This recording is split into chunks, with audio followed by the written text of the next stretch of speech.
আমন্ত্রণ Bangladesh spine orthopaedic হাসপাতাল সুস্থ মেরুদণ্ড অনুষ্ঠানে। দর্শক, আপনাদের সাথে আছি আমি ডাক্তার অর্থি জোখরিফ।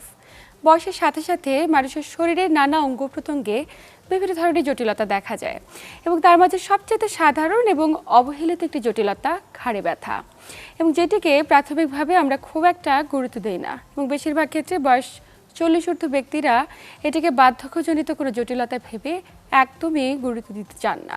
তবে এই বিষয়টি নিয়ে গুরুত্ব দেওয়া আসলে কতটুকু জরুরি, এবং একজন ব্যক্তির ঘাড়ে যদি বয়স ঊর্ধ্ব কিংবা বয়স 40 কিংবা 60 ঊর্ধ্ব যে কোনো বাবা মায়ের এ ধরনের জটিলতা হয়ে থাকে, তবে সেক্ষেত্রে চিকিৎসকের শরণাপন্ন হওয়াটা কতটুকু জরুরি। দর্শক, আজ আমরা কথা বলবো এই প্রত্যেকটি বিষয় নিয়ে, এবং আলোচনা করবার জন্য স্টুডিওতে আমাদের সাথে উপস্থিত আছেন স্বনামধন্য বিশেষজ্ঞ চিকিৎসক অধ্যাপক ডাক্তার মোহাম্মদ শাহ আলম, যিনি চিফ কনসালটেন্ট বাংলাদেশ স্পাইন ও অর্থোপেডিক হাসপাতাল। স্যার, স্বাগত আমাদের আজকের আয়োজনে। আপনাদেরকেও স্বাগতম। স্যার, বয়সের সাথে সাথে মানুষের ঘাড় ব্যথা হয়, বিভিন্ন জয়েন্টে ব্যথা হয়, এবং যেগুলোকে আমরা বার্ধক্যজনিত বিভিন্ন ধরনের জটিলতা ভেবে থাকি, কিন্তু এই যে ঘাড় ব্যথা হচ্ছে, বয়সের সাথে ঘাড় ব্যথা কি কোনো বিশেষ সম্পৃক্ততা রয়েছে? আপনাকে ধন্যবাদ। হ্যাঁ, শরীরের সব জায়গায় বয়সের কারণে পরিবর্তনের জন্য অনেক পরিবর্তন হয়। যেমন বয়স হলে চুল পাকে, চোখে কম দেখে, ছানি পড়ে, হাড় এবং জোড়ার পরিবর্তন হয়। ঘাড় কিন্তু আমাদের শরীরের হাত যেমন সবচেয়ে বেশি চলে, একই সাথে শরীরে যদি মেরুদণ্ডর চিন্তা করি, ঘাড় সবচেয়ে বেশি মুভমেন্ট হয়। কথা বলতে, তাকাতে, চলতে ঘাড়ের মুভমেন্ট সবচেয়ে বেশি। এই মুভমেন্টের কারণেই হয়তো যেখানে বয়সজনিত যে পরিবর্তনটা, এই পরিবর্তনটা অনেক বেশি, বিকজ অনেক বেশি অ্যাক্সেস কাজ করে। যেমন একটা মেশিন যদি অনেক বেশি ব্যবহার করেন, তাহলে তাড়াতাড়ি আস্তে আস্তে কিন্তু তার মেশিনের যে কাজ করার ক্ষমতাটা কমে যায়। ঠিক সেরকম এই মেরুদণ্ডের ঘাড়ের পোষণটা অনেকটাই সেরকম, যে বেশি ইউজ হচ্ছে বিধায় আমাদেরকে এই যে বয়সজনিত পরিবর্তনটাও খুব তাড়াতাড়ি হয়ে যায়। মজার জিনিস হলো যে বয়সজনিত পরিবর্তন হলে সবারই কিন্তু ওই সিমটমস থাকে না, অর্থাৎ কিনা উপসর্গ সবার থাকে না। কিছু কিছু ক্ষেত্রে উপসর্গ থাকে। সেটা কীরকম? ব্যথা একটা খুব বড় উপসর্গ। এবং এই যে মেরুদণ্ড আমরা যে চিন্তা করি, আমরা এই মডেলে আমরা অনেক সময় আমি বলে থাকি যে ঘাড়ের এখানে 7টা কশেরুকা আছে, এবং এই কশেরুকা একটার সাথে একটা লাগানো থাকে এক ধরনের জয়েন্ট দ্বারা, যে জয়েন্টের মাঝখানে নরম জেলির মতো জিনিস, স্প্রিংয়ের মতো কাজ করে, ডিস্ক বলি আমরা, ইন্টারভার্টিব্রাল ডিস্ক। এগুলো ধরেন ইয়াং বয়সে সফট থাকে, নরম থাকে, বয়সের কারণে আস্তে আস্তে আস্তে এটা শক্ত হয়ে যায়। এই শক্ত হওয়ার জন্য আমাদের তো মোবিলিটি তো থাকেই, এই যে মুভমেন্ট আমাদের হচ্ছে প্রতিনিয়ত, তখন এই মোবিলিটির কারণে প্লাস এই শক্ত হওয়ার কারণে ব্যথা শুরু হয়ে যায়। এবং দেখা যায় জেলটা যেখানে নরম থাকবে, সে নরম জিনিসের সাথে যখন আঘাত পায় বা লাগে, তখন অতটা ব্যথা থাকে না, কিন্তু যখন শক্ত জিনিস রাব হয়, ব্যথা শুরু হয়ে যায়। এই একটা কারণ। আর হলো অনেক সময় হাড়গুলো ক্ষয় যায়। আবার দেখা যায় যে এই যে বয়সের কারণে যেন মাসেলগুলো যত স্ট্রং থাকে, একটা বয়সের পরে মাসেলগুলো একটু দুর্বল হয়, শক্তিটা কম। আমাদের মেরুদণ্ডের ঘাড়টা কিন্তু সামনের দিকে লর্ডোসিস, বাঁকা থাকে সামনের দিকে। আপনি এটা দেখেন এক পার্শ্বের থেকে এবং সামনের থেকে, তাহলে কিন্তু এটা একদম স্ট্রেট না, সামনের থেকে সোজা, কিন্তু পার্শ্বের থেকে দেখাইলে মনে হচ্ছে সামনের দিকে কার্ভ। এই যে কার্ভটা মেনটেন করে বিভিন্ন অ্যাঙ্গেলে মাসেলগুলো কাজ করে। এখন আপনার বয়স হলে তো এই মাসেলগুলো কিছুটা দুর্বল হয়ে যায়, হলে তাহলে এই যে কার্ভটা নর্মালি থাকে না।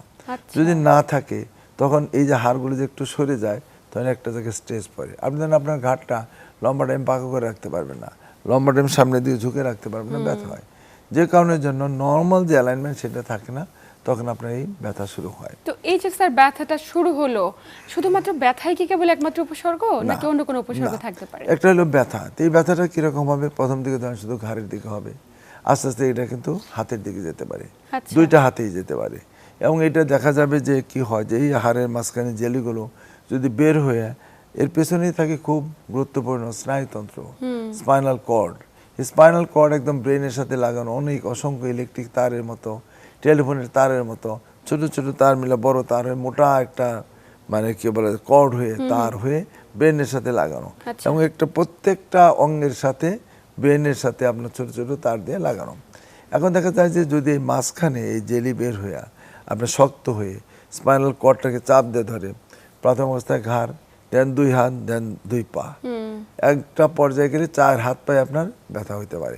এবং প্রাথমিক অবস্থায় ব্যথার আগে ঝিনঝিন করবে, সে মনে হয় যে হাঁটতে গেলে সে পড়ে যাচ্ছে, কিছু ঝিনঝিন অনুভূতি, ধরতে গেলে চিনচিন অনুভূতি, অনেক ক্ষেত্রে জ্বালা পোড়া করে। জ্বালাপড়া, হ্যাঁ, একটা বার্নিং, আঘাতের হিস্ট্রি কোনো কিছু থাকবে না।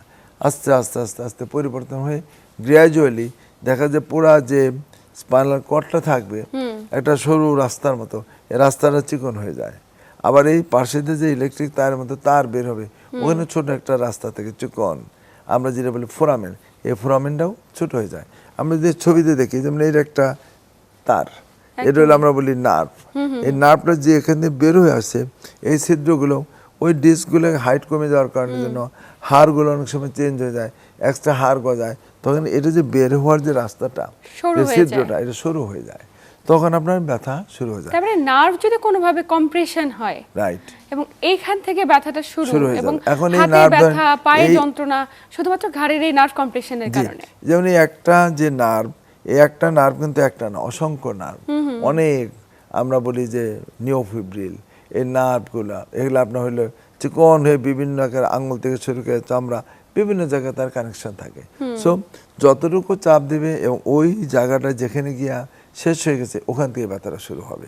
সুতরাং শুরু হবে তার ঘাড়ে, কিন্তু ব্যথা আসবে হাতে, শুরু হবে ঘাড়ে, ব্যথা যাবে পায়ে।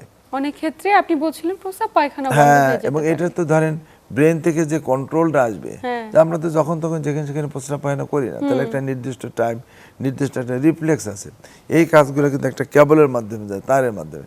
আমার ব্রেনে যখন বলবে যে হ্যাঁ আমি এখন ইউরিন পাস করব, তখন তো হবে, তাহলে এই যে পাস করার যে রাস্তাটা, সেটা যখন ব্লক হয়ে যাবে তখন সে সেটা করতে পারবে না প্রপারলি। যে কারণের জন্য এটা আমরা অনেক সময় ইগনোর করি, আমরা মনে করি যাচ্ছে একটু ঘাড়ে ব্যথা, অনেক সময় দেখা যায় যে যেমন একটু শোবার কারণে সঠিক মতো হলো না, এটা একটা কারণ যে বয়সের পরিবর্তন হতে পারে, হলেই তো সবার ব্যথা হয় না, তাহলে কেন হয়? যেমন আমরা যদি অভ্যাসের কথা চিন্তা করি, যারা শক্ত বালিশ ব্যবহার করেন এটা একটা কারণ, উঁচু বালিশ ব্যবহার করেন এটা একটা কারণ, যারা লং টাইম কম্পিউটারে কাজ করেন, খুব ইম্পর্টেন্ট যে লং টাইম কম্পিউটার, সবসময় আমি মাথাটা নিচু করে, মোবাইল এখন ডিজিটাল, সবসময় ফেসবুকিং করতেছি, আমি মাথাটা নিচু করে রাখতেছি, SMS করতেছি, চ্যাটিং করতেছি, খুবই খারাপ। দীর্ঘ সময় এবং একই ভঙ্গিমায় বসে একই ভঙ্গি। রয়েছে। এখন ধরেন আমি যখন মাথাটা এরকম ভাবে রাখবো, আমার কিন্তু ব্রেনের একটা ওজন আছে, নর্মাল একটা আমাদের ব্রেনের ওজন প্রায় 1.5 কেজি, কিন্তু আমরা কিন্তু ফিল করি না, কারণ ব্রেনটা একটা ভাসমান অবস্থায় থাকে CSF ফ্লুইডের মধ্যে। আচ্ছা। তখন এটার ওজন কিন্তু মাত্র 50 গ্রাম, 50 গ্রাম, 1.5 কেজি ওজনের জিনিস 50 গ্রাম মনে হচ্ছে। তাহলে এখন যখন আমি এটাকে নর্মালি এরকম বাঁকা করি, তখন কিন্তু এটা ওয়েট আস্তে আস্তে বাড়তে থাকে, আচ্ছা আচ্ছা। আর যে লর্ডোসিস যে আমার থাকবে সেটা চেঞ্জ হয়ে যায়। তাহলে নর্মাল যে স্প্রিং এর কাজ ভালো এই অবস্থায়, যখন আপনি সামনে যাবো এটা লোড বাড়তে থাকবে, চাপতে থাকবে, এরকম অনেক সময় থাকবো, তখন এই ডিস্কগুলো কিন্তু আস্তে আস্তে বের হইতে থাকে, স্লিপ করে। এটাও একটা কারণ যে তার এই প্রতিনিয়ত নর্মাল পজিশনটাকে একটা অ্যাবনর্মাল পজিশন যদি থাকে, এবং এটি তাহলে আমরা প্রত্যেকে করছি, আমরা আমাদের প্রত্যেকে নিজেদের করছি। জানা কারণ কিংবা অজান্তে করে ফেলছি, যে কারণ- এবং এটির সঙ্গে আমরা হ্যাবিচুয়েটেড। আরো স্যার কারণগুলো সম্পর্কে বিস্তারিত জানবো, তবে সময় আছে একটি ছোট্ট বিরতি নেবার। ধন্যবাদ। প্রিয় দর্শক, বাংলাদেশ স্পাইন অর্থোপেডিক হাসপাতাল সুস্থ মেরুদণ্ড অনুষ্ঠান থেকে নিচ্ছি ছোট্ট একটি বিরতি, সাথেই থাকুন।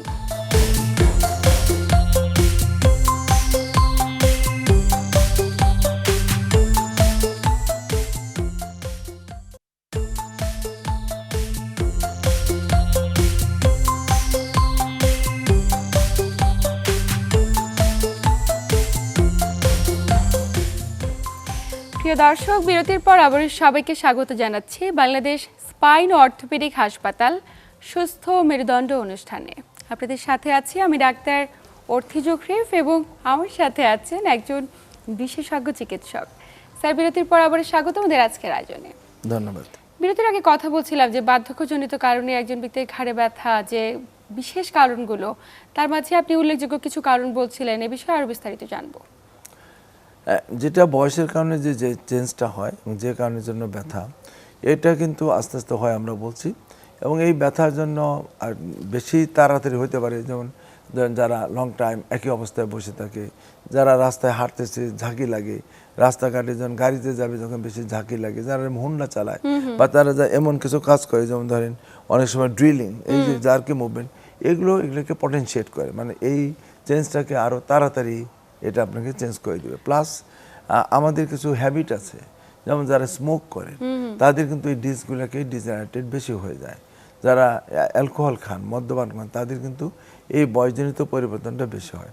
খাবারের মধ্যে জেনারেল ফাস্টফুড খান, ইয়াং থেকে শুরু করে বয়স্ক লোকরা যারা ফাস্টফুড বেশি খাবেন, প্রোটিন জাতীয় খাবার যারা বেশি খাবেন, তাদের কিন্তু এই চেঞ্জটা বেশি হবে। আচ্ছা, দেখা যাবে যেনারা মাংস জাতীয় খাবার বেশি খান, মাছ কম খান, তাদের কিন্তু বেশি হয়।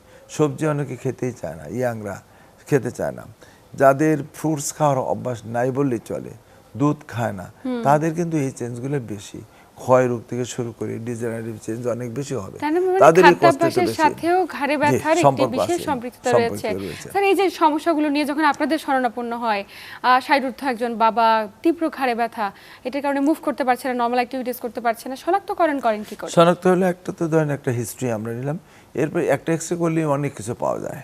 আমরা একটা এক্সরে করি, দেন অনেক সময় আমরা সিটি স্ক্যান, এমআরআই, এই 2-3টা জিনিস আমাদের খুব ইম্পর্টেন্ট রয়েছে, এবং এই 2-3টা জিনিস দেখেই আমরা ডিসিশন নিই যে এই রোগীটাকে কি আমরা ওষুধের দ্বারা সুস্থ করতে পারবো না অপারেশন লাগবো।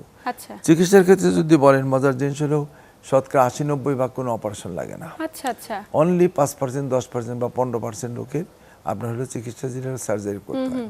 তখন এক সময় আমরা খুব ভয় পেতাম, মানুষ খুব ভয় পেত, ঘাড়ে অপারেশন, সামনে দিয়ে কত কিছু, শ্বাসনালী, খাদ্যনালী, এখন অনেকে ভয় পায়, চিকিৎসকের কাছে যেতে চায় না। কিন্তু এখন মজার জিনিস হলো কি যে এখন সার্জারি এত ইজি হয়ে গেছে, এবং সার্জারি করলে ধরেন আজকে অপারেশন করলাম, কালকে এই রোগী হাঁটে, এবং তার সিমটমস থাকে না, এই ঝিনঝিনের ভাব, অবশ, বার্নিং, জ্বালা পোড়া, হাঁটার যে ইমব্যালেন্স, সব কারেকশন হয়ে যায়। মানে এত কম সময় কিভাবে হাসপাতাল থেকে যেতে পারে? এটা কি ছিদ্র করে অপারেশন? আমরা ধরেন এমনিও ঘাড়ের অপারেশন খুব ছোট করে করা হয়, কাটতে হয়, আর আমরা তো সব করি মেশিন দ্বারা। যেমন আমাদের স্পাইন অ্যান্ড অর্থোপেডিক হাসপাতাল, এখানে তো আমরা সবই ম্যাক্সিমামই মেশিন দ্বারা এগুলো করা হয়। তাতে সুবিধা হলো যে 3 দিন পরে আমরা রুগী ছুটি দিয়ে দিই, 2-3 দিন পরে রুগী তার বাড়িতে চলে যাচ্ছে, রুগী হেঁটে হেঁটে চলে যায়। তো এখন এই সার্জারিগুলো ধরেন আমাদের দেশে একসময় খুব মানে ভয়াবহ, খুব ভয় ছিল, এখন আর সেই ভয়ের খুব কম সময়ের মাঝে একজন রোগী সুস্থ হয়ে যেতে পারে, স্বাভাবিক লাইফ লিড করতে পারে। এমনকি কোনো রোগী রয়েছে যারা আপনি অপারেশন করেছেন এবং সুস্থভাবে জীবনযাপন করছে, আমরা সেটা এক্সাম্পল দেখতে পারি? হ্যাঁ, আমরা দেখতে পারি। যদি আমরা ইচ্ছা করি, যদি আমরা একটা ভিডিও দেখতে চাই, তাহলে আমরা দেখতে পারবো। যদি যেমন আমরা এক্সরে করি, দেন সিটি স্ক্যান করি, কেন করি, কিভাবে করি, আমরা যদি চেষ্টা করি দেখতে পারবো, দেখে আমরা ভিডিওটা দেখতে পারি। যেমন এই পেশেন্টটা আপনি দেখেন, যে আমরা উপর থেকে যদি চিন্তা করি, আমরা 5 এবং 6 ভার্টিব্রা আমরা গুনি, এলে দেখেন যে একটার সাথে একটা মনে হয় লেগে গেছে নিচের দিকে, যেগুলো হাড়গুলো একটু ফাঁকা থাকার কথা, ফাঁকা নাই, একটার সাথে একটা মিশে গেছে। আমরা বলছিলাম যে এক্সট্রা হাড়, এবং 2টা হাড়ের মাঝখানে ফাঁকা চেপে যায়, এটা বুঝতে পারবো। পরের স্লাইডটা যদি আমরা যাই, পরের স্লাইডে আমাদের সিটি স্ক্যান আছে, সিটি স্ক্যান করলে পরে একটু ভালো বোঝা যায়। আমাদেরকে পরের স্লাইডটা দেখাতে পারেন কিনা, এটা আমরা এমআরআই, ঠিক আছে, এমআরআই যদি আমরা দেখেন একদম উপরে দেখেন লাল রঙের যে অ্যারো দেওয়া, এই যে স্পাইনাল কর্ড আমরা বলছিলাম যে ব্রেন থেকে নেমে আসে, ওই পার্টিকুলার জায়গায় দেখেন একদম চেপে ধরে আছে। আমরা মাঝখানটা যদি দেখি, নিচে ডান দিকে দেখেন মোটা রগ, যে স্পাইনাল মনে একদম ছিঁড়ে চিকন হয়ে গেছে, কারণ কি ওই যে উপরের থেকে যে স্নায়ুতন্ত্র ব্রেন থেকে আসবে চেপে ধরে আছে। এটাকে আপনি যতই আমরা ওষুধ দেই, যত ব্যায়াম থেরাপি করি, মানে কোনোভাবে এটাকে মানে রিকভারি সম্ভব না। আমি যে পরের স্লাইডটা যাই, যে আমরা কি করছি, দেখেন এইটা আমরা সিটি স্ক্যান, ওই যে দেখেন উপরে লাল হাড্ডিটা সরে গিয়ে একটা এক্সট্রা হাড় আপনার তৈরি হয়ে ওই মোটা জায়গাটা যেটা ক্যানাল বলে, এটা ছোট হয়ে গেছে। যদি আমরা পরের স্লাইডে যাই যে আমরা কি সার্জারি করেছি, দেখেন প্রথম যে এক্সরে দুটো আর পরেরটা দেখেন যে আমরা সার্জারি করে ওই পার্টিকুলার জায়গা যেখানে চেপে গেছিল, হাড় বেড়ে গেছিল, ওগুলোকে সরিয়ে দিয়ে আমরা একটা স্পেসার বলি, স্ট্যান্ড অ্যালোন কেজ, এটা একটা দামি মেটাল আমরা দিয়ে আমরা এটা ফিক্স করে দিলাম। এরপরের স্লাইডে যদি যাই, তাহলে আমরা বুঝতে পারবো যে পেশেন্টের উন্নতি অবনতি। তাই প্রথম স্লাইডটা দেখেন আপনি, ওইটা ভিডিওটা রান করান, এটা দেখেন ওনার হাঁটাটা একটু দেখবেন, যেমনি হাঁটতেছেন কিন্তু মনে হচ্ছে যেন টিম ব্যালেন্স একটু পড়ে যাবে। মাঝখানে স্লাইডটা দিয়ে আমরা একটু বুঝতে পারি যে কতটুকু চাপ। এই ইমব্যালেন্স কি শুধুমাত্র ঘাড়ে ব্যথা থেকে আসছে ওনার? এবং দেখেন এই যে এটা একটা খুব ইম্পর্টেন্ট, যে ওই একটা আঙ্গুলে আমরা টোকা মারলে সবগুলো আঙ্গুল মনে হয় এটা ছোট হয়ে যায়। আরেকবার একটু দেখান, তাহলে আমরা বুঝতে পারবো। মাঝের ভিডিওটা দেখেন, যে দিলে দেন অন্য আঙ্গুলগুলা মনে হাত মুট করে ফেলে। হ্যাঁ, এটার অর্থ হলো যে ঘাড়ের মধ্যে অনেক চাপ, অনেক, হ্যাঁ, একদম ইলেকট্রিক শকের মতো। ফাইনাল যদি আমরা 3 নাম্বার ভিডিওটা আমরা রান করি, দেখবেন যে উনি যখন হাঁটবেন, তখন এখন তার আর ওই যে মানে ইমব্যালেন্সটা সেটা ব্যালেন্স হইতে উনি হেঁটে আসতেছেন। এটা হলো বড় সুবিধা। এবং এই রোগীগুলো যে আপনার ধরেন হাঁটতে চলতে তার যে একটা ভয় থাকে, অপারেশন করার পর ইমিডিয়েটলি মানে ধরেন আপনাকে গলার মধ্যে চাপ দিয়ে ধরছে, আপনি শ্বাস নিতে পারতেছেন না, হাতটা সরিয়ে নিলেই আপনি খুব আরাম। একদমই। ঠিক এই অপারেশন পরবর্তী রিভিউগুলো একদম রিকভারি খুব স্মুথ রিকভারি। আচ্ছা আচ্ছা। তখন এই জিনিস কিন্তু একসময় আমরা চিন্তা করতে পারতাম না। নিশ্চয়ই। আর এগুলো এই যে যেগুলো দেখলেন যে আমি কোন জায়গাটায় যাব, আগে আমাদের অনেক কাটাকাটি করতে হতো, এখন কিন্তু আমাদের কাটাকাটি খুবই তার কম। মানে আমরা যদি একটা সিটি স্ক্যান অথবা আপনি যেমন দেখাচ্ছিলেন এমআরআই অথবা একটা এক্সরে, এটার মাধ্যমে আমরা সুনির্দিষ্টকরণ করে ফেলতে পারি যে পার্টিকুলার কোন জায়গাটিতে সমস্যা, এবং আপনি ঠিক ওই জায়গাটিতে ছিদ্র করে অপারেশন আমরা করে ওই জায়গায় ফেলেন। ছিদ্র করে আপনি দেখছেন যে স্পেসারটা, এবং ধরেন এখানে আমরা এমন ভাবে যে ছিদ্রটা করব কোনো দাগও থাকে না। আচ্ছা, একটা সময় পর আপনি বুঝতে পারবেন না যে কোন জায়গায় খুঁজতে হয় যে এখানে আমরা অপারেশন করছি। এটা একটা চমৎকার অপারেশন, এবং আমাদের দেশে সেটি হচ্ছে, হয়তো আমরা অনেকেই সেটি জানি না। রাইট। স্যার, অপারেশন পরবর্তী পার্শ্ব প্রতিক্রিয়া হবার কি কোনো শঙ্কা রয়েছে? ইউজুয়ালি ধরেন যেটা ভয় থাকে, যদি সঠিকভাবে, যেমন একটা হলো আমি যে লেভেলটা সার্জারি করার কথা ওইটা অনেক সময় মিস করে, যাদের কাছে স্বয়ংক্রিয় যন্ত্রপাতি নাই তারা যারা মিস করতে পারবে, যিনি জানেন না যে আসলে আমি কোন অ্যাপ্রোচে কীভাবে করব, মানে সার্জারিটা যদি আপনি কেউ সঠিকভাবে না করতে পারে তাহলে তো প্রবলেম হইতে পারে। অপারেশনের সময় অনেক সময় হয় যে ধরনের দেখা গেলো সে প্যারালাইসিস হয়ে যেতে পারে, হাতটা একটু অবশ হয়ে যেতে পারে, পা একটু অবশ হতে পারে। আচ্ছা। এগুলো মানে মানে অপারেশনের সময় ধরনের যে নিয়ে অপারেশন না জানলে পরে সেই জন্য অনেক সময় দেখা যেতে পারে হয়। বাট কিছু ক্ষেত্রে আছে যে পেশেন্টের ধরেন সবই ভালো, তার হয়তো রিকভারিটা একটু স্লো, আচ্ছা আচ্ছা। এটা হতে পারে, এটা ধরেন সারা বিশ্বে এটা হয়। বাট অপারেশনের পরবর্তী সময় যদি সাকসেসফুলি করা যায়, যেমন আপনার ছবিতে দেখালাম, ইউজুয়ালি এই ধরনের সার্জারিতে সাকসেস রেট অনেক হাই, আচ্ছা। এবং পেশেন্টের ধরেন চলাফেরা আগের মতো সে নতুন লাইফ ফেরত পাওয়ার মতো, কারণ তার ওখানে ব্যথা থাকবে না, ঘাড় নাড়াইতে অনেকে মনে করে যে আমার ঘাটটা ফিক্স করবো, আমি তো সাইডে বা পিছনে সামনে আমি নাড়াতে পারবো না, এরকম একটা ভয় কাজ করে, ভীতি কাজ করে, কিন্তু তা না, কারণ এটা এমনই ছোট জিনিস হলে এত শক্তভাবে লাগানো হয় যেটা একদম জয়েন্টটাকে ফিক্সড করে দেওয়া, ওই লেভেলে আপনার আর কোনো এক্সট্রা মুভমেন্ট ব্যথা হওয়ার কোনো সম্ভাবনা থাকে না।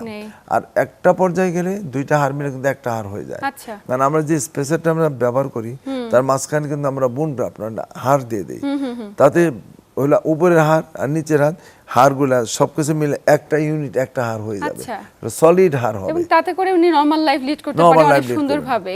একদম আলোচনার শেষ প্রান্তে চলে এসেছি, অনেক গুরুত্বপূর্ণ তথ্য জানলাম, হয়তোবা প্রত্যেকটা দর্শক আপনার এই তথ্যের মাধ্যমে অনেক বেশি উপকৃত হয়েছে। স্যার, আপনাকে আন্তরিক ধন্যবাদ। আপনাকেও ধন্যবাদ। প্রিয় দর্শক, এই ছিল আমাদের আজকের আয়োজন। আসুন আমরা জীবনযাত্রার মান পরিবর্তন করি আমাদের দৈনন্দিন চলাফেরা কিংবা আমাদের বসার কিংবা দাঁড়িয়ে থাকার ভঙ্গিমা। এতক্ষণ সাথে থাকার জন্য সবাইকে আন্তরিক ধন্যবাদ। সবাই ভালো থাকুন, সুস্থ থাকুন।